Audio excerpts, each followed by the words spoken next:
저희들이 함께 나눌 말씀은 후서 3장 말씀입니다. 고린도 교회에 거짓 사도들이 등장하였습니다. 그들은 아마도 예루살렘 교회의 것으로 보이는 추천서를 들고 온 자들로 보입니다. 그들은 고린도 성도들에게 그 추천서를 내보이면서 모세의 율법을 가르치는 교사로 행세합니다. 그뿐만이 아니라 그들은 바울을 비난합니다. 저 바울은 사도가 아니다. 바울은 예수님의 12제자에 속하지도 아니하였고 그는 그 자신을 입증할 그 어떤 추천서도 가지고 있지 않다. 이렇게 비난합니다. 그러나 우리가 다 아는 것처럼 바울은 태어날 때부터 로마 시민이었고 그리고 어려서부터 바리새인이었으며 당대의 유명하고 뛰어난 가말리알이라는 그 제자로서 그 누구에게도 뒤지지 않을 그러한 스펙을 가졌습니다. 그리고 이 바울은 예수님을 그 다메섹에서 만나서 부활하신 예수님을 만나서 이방인에게 복음을 전하는 이방인의 사도로 부름을 받았습니다. 그러나 오늘 본문에서는 그는 자신의 스펙을 앞장세우지 않습니다. 우리는 이 세상을 살아가면서 무엇으로 우리를 증명할까요?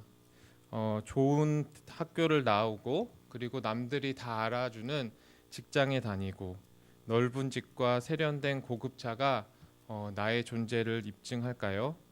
맞습니다. 세상 사람들은 이렇게 물질과 능력으로 자신의 존재를 증명합니다.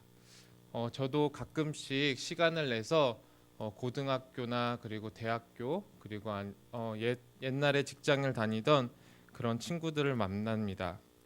그런데 그 하면서 느끼는 것이 이 친구들의 삶의 그 행복의 기준이 다들 정해져 있다는 것입니다. 그런데 그 기준이 대부분 전도사인 제가 이루어낼 수 없는 것들이 많습니다. 그러면은 저는 그 삶의 기준 앞에서 그 기준들이 제 앞에 그 높은 현실의 벽이 되고 상대적으로 초라한 저의 모습을 가끔 발견하곤 합니다.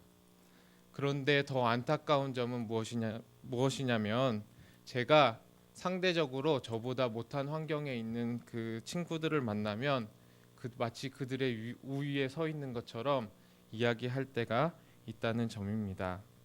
그러나 바울은 자신이 지닌 능력이나 사람의 권위가 담긴 추천서를 가지고 자신의 사도됨을 증명하지 않았습니다. 오늘의 성경 말씀을 보면 그는 단지 그 고린도 성도들을 가리켜서 너희는 내 편지라고 말을 합니다. 그리스도께서 나를 통해서 마음에 새긴 편지라고 말을 합니다. 바울이 진짜임을 증명하는 것은 바로 그의 사역의 열매인 고린도 교회 그리고 그 교회에 다니고 있는 성도들 그 자체입니다. 그 교회를 구성하는 한 사람, 한 지체, 그 한 영혼이 바울이 진짜임을 인증하는 추천서이며 이는 예수님께서 쓰신 편지입니다.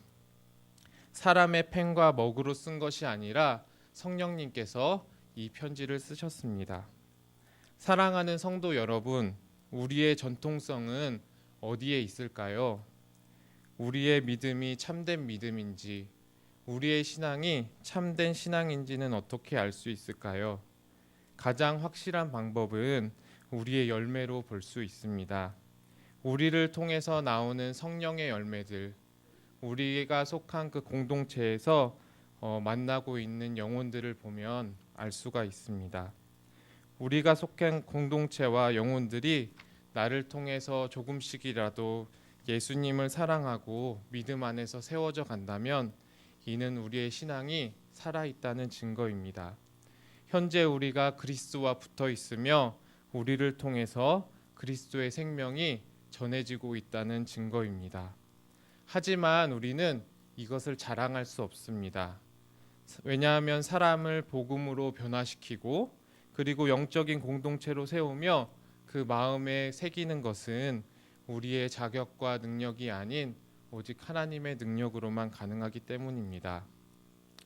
또 오늘 6절에서 보면은 하나님은 우리를 새 언약의 일꾼으로 부르셨다 이렇게 말씀하십니다. 새 언약은 옛 언약이 아니라는 겁니다.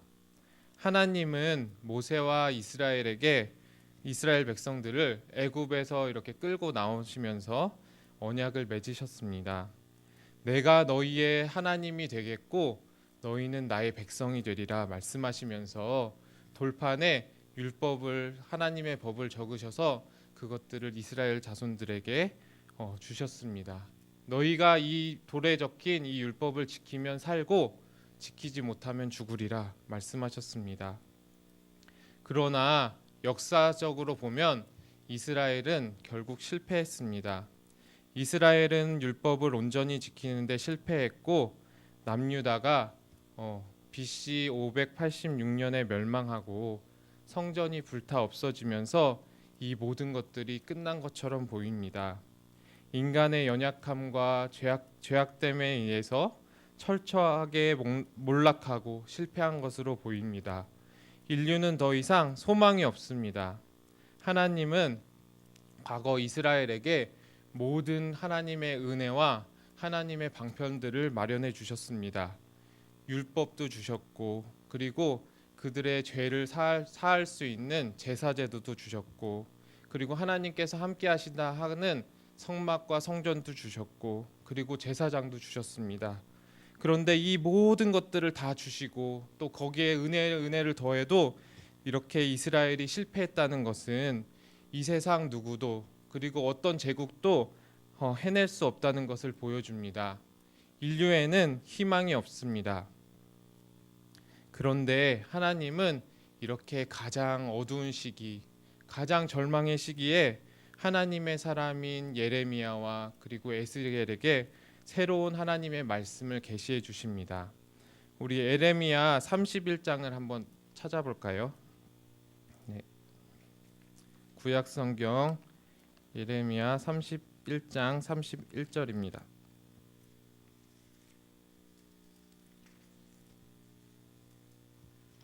31절에서 34절을 함께 읽어보도록 하겠습니다. 여호와의 말씀이니라. 보라, 날이 이르리니 내가 이스라엘 집과 유다 집에 새 언약을 맺으리라.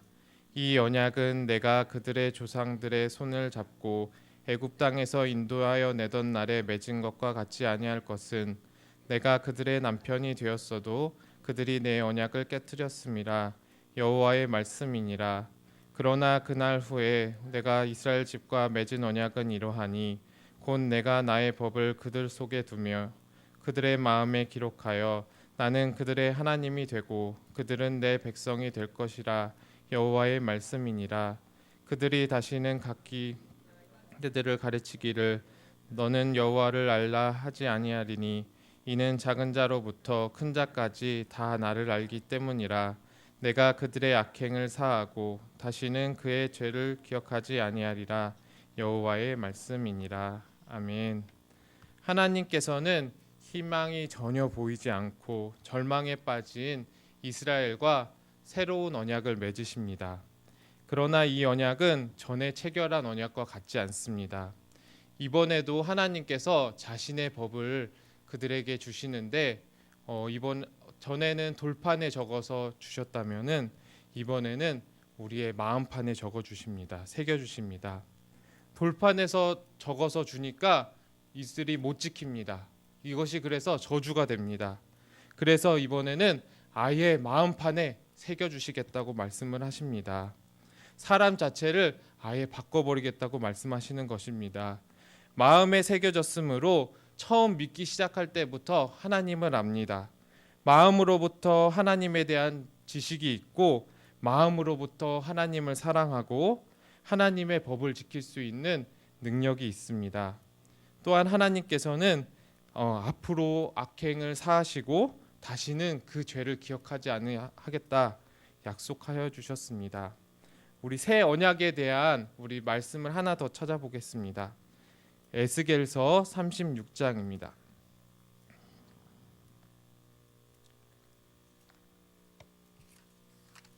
에스겔서 36장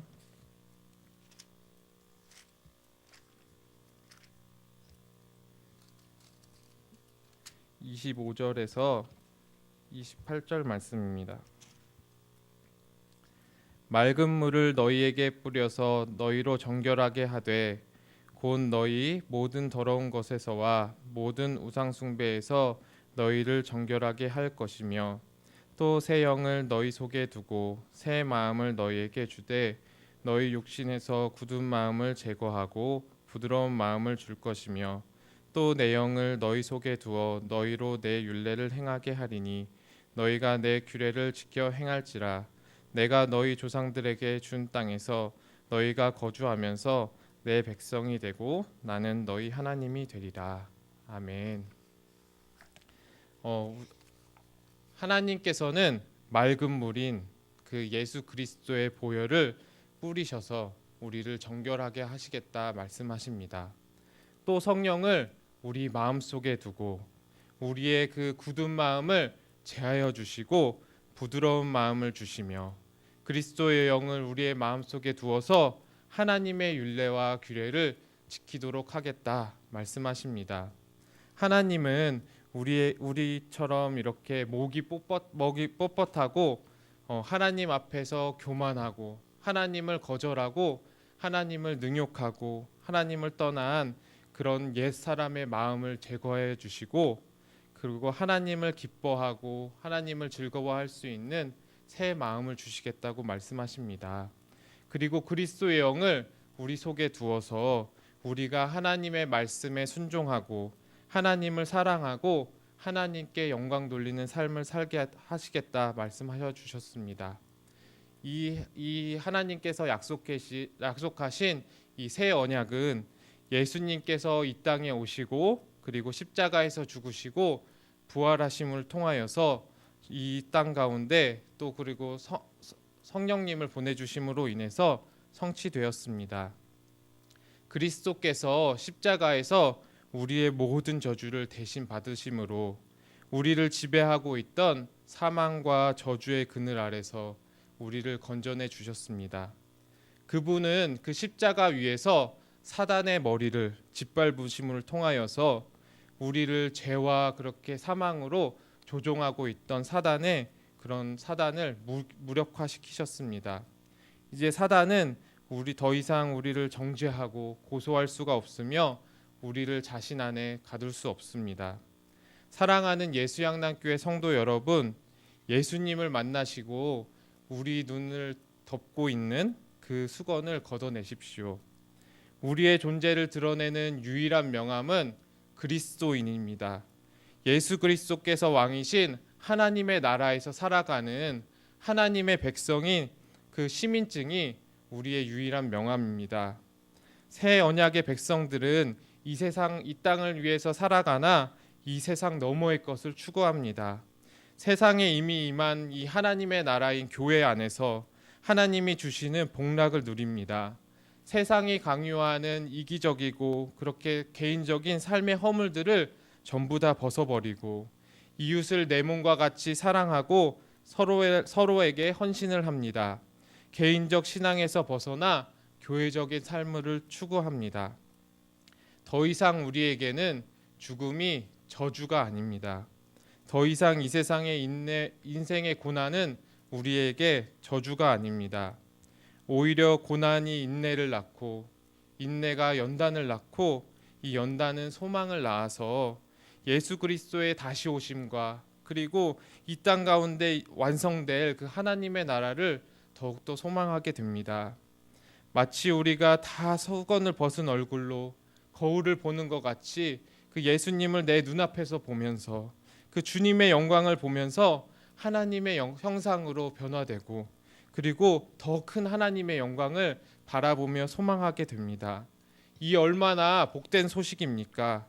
이 얼마나 우리에게 복되고 귀한 소식입니까? 말씀을 맺도록 하겠습니다. 사랑하는 성도 여러분들, 교회는 이 땅의 그리스도의 편지입니다. 교회를 통해서 세상은 예수님과 하나님의 나라를 보게 될 것입니다. 그리고 하나님은 이 일에 우리들을 불러주셨습니다. 우리가 이 새 언약의 일꾼으로서 한 영혼, 한 공동체를 우리 가슴 속에, 마음 속에 새기고 그리고 그들을 사랑하고 또 그들에게 순전한 하나님의 말씀을 전할 때에 우리는 더 큰 하나님의 영광을 보게 될 것입니다.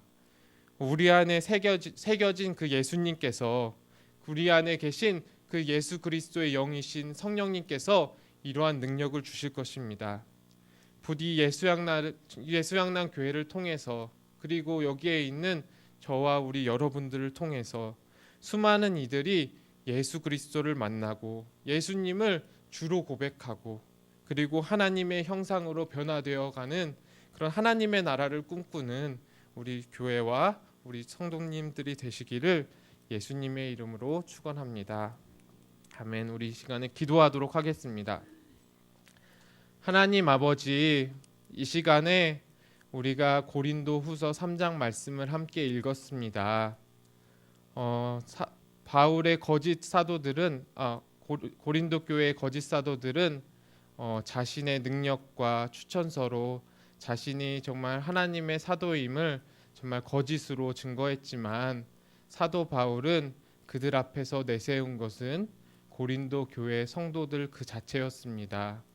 고린도 교회 그 자체가 그리스도께서 쓰신 편지이시며 그들을 통하여서 많은 이들이 예수 그리스도와 하나님의 나라를 바라보게 하셨습니다. 하나님 아버지, 이 예수양남 교회가 또한 그리스도께서 쓰신 편지임을 고백합니다. 그리고 여기에 있는 우리가 정말 그 하나님의 나라 새 언약의 백성으로서 불러주셨음을 고백합니다. 아버지, 우리가 주님을 온전하게 믿고 또한 온전하게 주님을 사랑하고 또한 한 영혼, 한 공동체를 마음속에 새기며 정말 주님께 올려드릴 때에 정말 우리가 더 큰 하나님의 영광과 하나님의 나라의 역사가 우리 가운데 임할 것을 믿으며 나아갑니다. 아버지, 우리 여기 계신 저와 또한 우리 성도님들, 그 우리들의 마음을 붙들어 주시고 또한 우리가 온전하신 하나님을 사랑하며 더욱더 주님께 나아갈 수 있도록 주님 우리를 붙잡아 주시고 주장하여 주시옵소서. 예수님의 이름으로 기도드립니다. 아멘. 우리 주기도문 하도록 하겠습니다. 하늘에 계신 우리 아버지,